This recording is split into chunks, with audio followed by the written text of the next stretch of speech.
Ma'am, ground for impeachment. Ang grounds po ng impeachment, Ano? bali 5 po.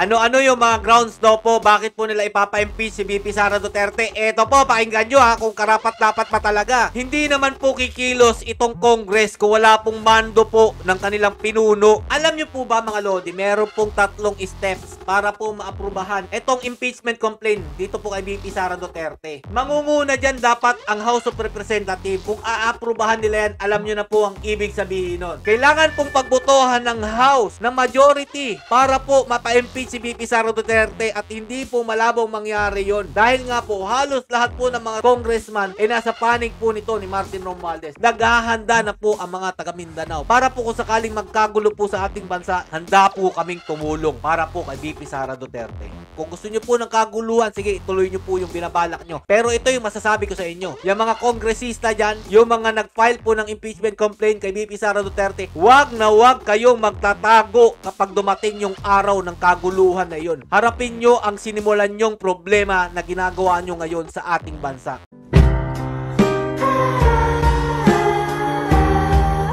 Yo, what's up mga lods? It's Miguel Peps TV. Welcome back po sa ating channel. Impeachment po kay VP Sara Duterte. Inumpisahan na po nila kanina lamang. Eto nga po, nagaganap na po ang kaguluhan sa ating bansa. Tuloy-tuloy na pong mangyayari yata ang ating kinakatakutan. Sino-sino nga po ba mga Lodi ang nag-file po ng impeachment para po kay VP Sara Duterte? Siyapwerahin po muna natin tong nasa larawan na si Martin Romualdez. Pero kasama po siya dito sa topic na ating tatalakayin ngayon. Ito po mga Lodi. Kasama po dyan si Laila de Lima at saka si Boy Ngiwe. Ito po talagang original na Boy Ngiwe. Yan po yung Akbayan Party List Representative Percy.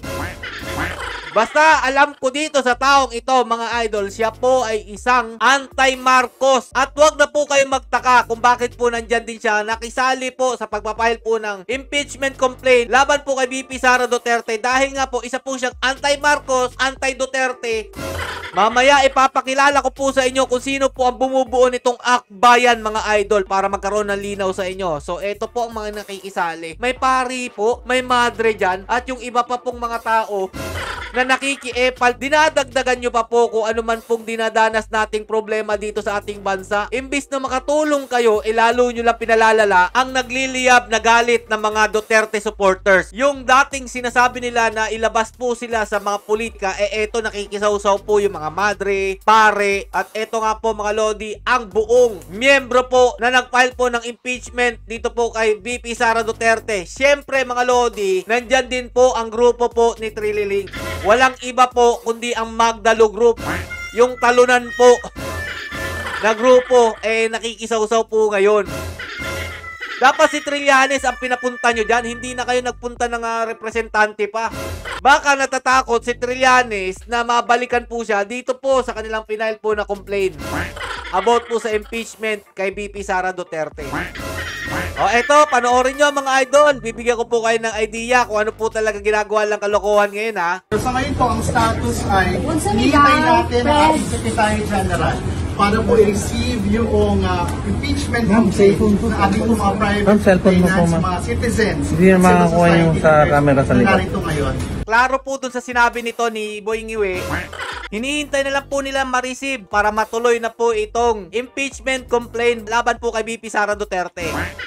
Sino po kaya ang mag-a-approve dito po sa mga walang kwenta ninyong akusasyon na hindi nyo naman napatunayan? Pakinggan nyo po mga Lodi kung ano pong nilalaman ng kanilang impeachment complaints. Ma'am, ground for impeachment. Ang grounds po ng impeachment, Ano? bali 5 po.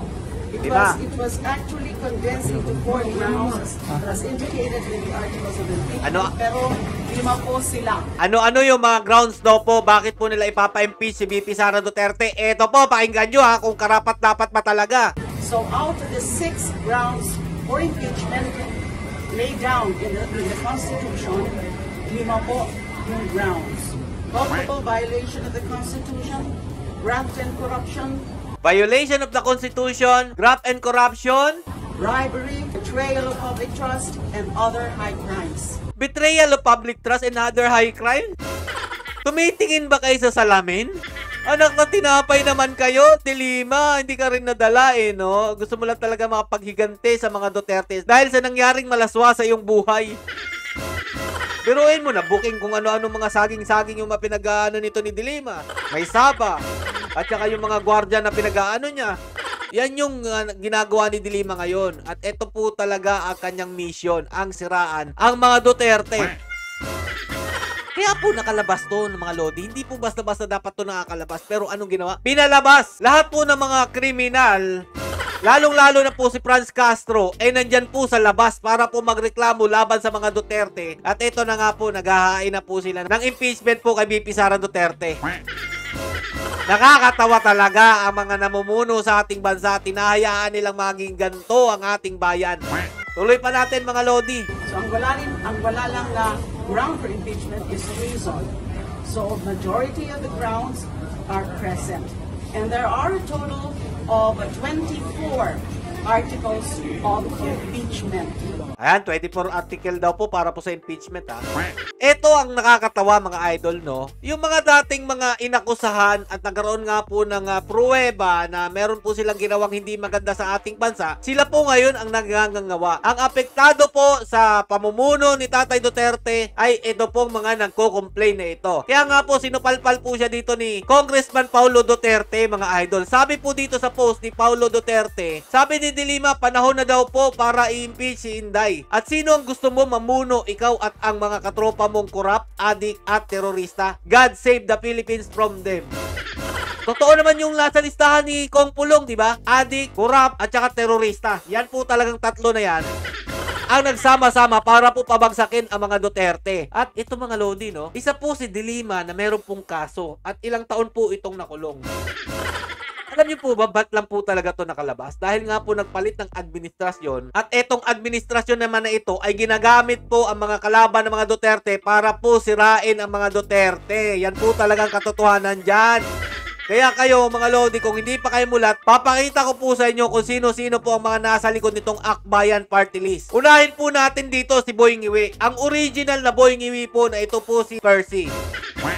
Yung ngawa na ngawa po sa mga Marcos noong nakaraang eleksyon na sinasabi pong magnanakaw, diktador, mamamatay tao. Yan pong tao na yan ang makikita nyo lagi sa social media na yan po ang sinisigaw nila. Pero ngayon mga Lodi ha, bida-bida na po sila dyan sa Congress kasi nakalusot po yung Akbayan Party List. Yung una, sumisigaw pa po ito ng 203 billion daw po na amount na withdrawal slip po ni PBBM. Pero ngayon, tahimik na po sila dito kay PBBM dahil nga po, may nagmamando po kung anong dapat gawin nila. Yan lang po ang sa tingin ko ha. So, sino po ba ang mga nasa likod nito? Akbayan Party List nanalo ng 2022 Party List poll ayon sa Comelec. At eto nga po, nanumpa po siya dyan sa harap po ni Romualdez Martin. Anak na tinapay naman talaga tong bansang to. Yung mga salot ng ating lipunan, yun po yung nakakapasok. Dahil nga po, pag ginamit po yung salitang para sa taong bayan, kawawa ang sambayan ng Pilipino, kawawa ang kaban ng bayan, ninanakaw lang. Yan naman, paniwalang-paniwala naman yung mga pinklawan. Siyempre, iboboto nila yan. Pero ang nangyayari ngayon, lalo nila pinagugulo ang ating bansa. O ito, ang Akbayan Party List mga Lodi, ang first nominee talaga niyan, ito si Atty. Chel Jokno. Hindi ko alam kung bakit siya po ang nagre-representa nitong Akbayan Party List. At siyempre, nakikita naman din po natin dito si Chel Jokno kapag lumalabas po ito si Percival Sendanya na siya po ang nagbibigay ng paliwanag about po sa mga legals. So, ito pinakamaganda dyan. Sino po ba talaga ang nasa likod nitong Akbayan Party List? At walang iba ang nakita po natin na talagang gigil na gigil manalo itong Akbayan, si Leni Robredo at saka ito po si Senator Risa Ontiveros.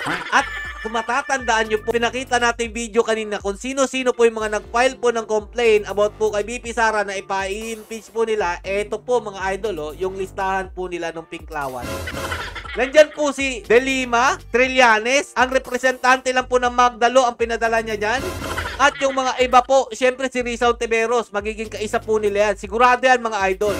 So, klarong-klaro na po mga idol kung sino po talaga ang nasa likod nitong pagpapa-impeach po kay VP Sara Duterte. Dahil kung tatanungin nyo naman po si PBBM, hindi naman po talaga niya gusto na ipa-impeach daw po kuno si VP Sara Duterte o baka part po ito ng kanilang plano. Na kunyari, hindi alam ni PBBM pero ang totoo niyan, sila-sila lang din po ang gumawa ng hakbang para ipa-impeach si VP Sara Duterte.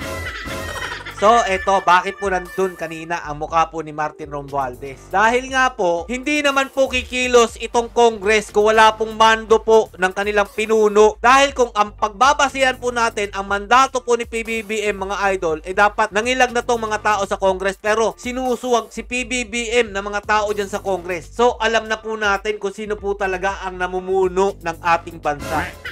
Walang iba po, ito po si Martin Romualdez.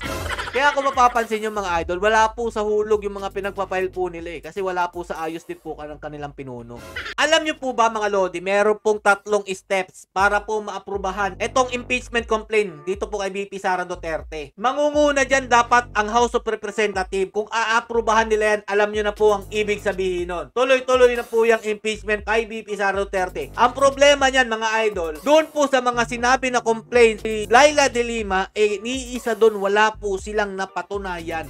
Kailangan pong pagbotohan ng House na majority para po mapa-impeach si VP Sara Duterte at hindi po malabong mangyari yon. Dahil nga po halos lahat po ng mga congressman nasa panig po nito ni Martin Romualdez. Kaya kung sakali mang matuloy ang impeachment kay VP Sara Duterte, alam na po natin kung sino po talaga ang naging utak nitong impeachment trial na ito kay VP Sara Duterte.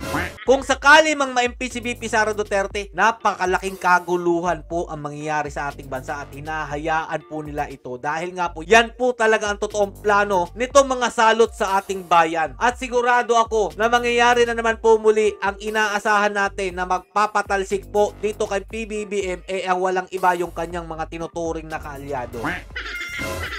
Yan po ang katotohanan dyan. Kaya po ihanda nyo na po ang inyong sarili sa posibleng mangyaring kaguluhan sa ating bansa. Dahil sigurado pong hindi po papayag ang ating mga kababayan na ganyan-ganyan lang po nila patalsikin ang ating Vice Presidente na ilang milyon po ang bumoto dyan para maglingkod po sa taong bayan. Kung makikita nyo nga po dito sa aking papakitang video sa inyo, naghahanda na po ang mga taga Mindanao. Para po kung sakaling magkagulo po sa ating bansa, handa po kaming tumulong para po kay VP Sara Duterte. Kung gusto nyo po ng kaguluhan, sige, ituloy nyo po yung binabalak nyo. Pero ito yung masasabi ko sa inyo. Yung mga kongresista dyan, yung mga nag-file po ng impeachment complaint kay VP Sara Duterte, wag na wag kayong magtatago kapag dumating yung araw ng kaguluhan na yun. Harapin nyo ang sinimulan nyong problema na ginagawa nyo ngayon sa ating bansa. Hanggang dito lang po muna. Stay safe and God bless you all. Duterte pa rin.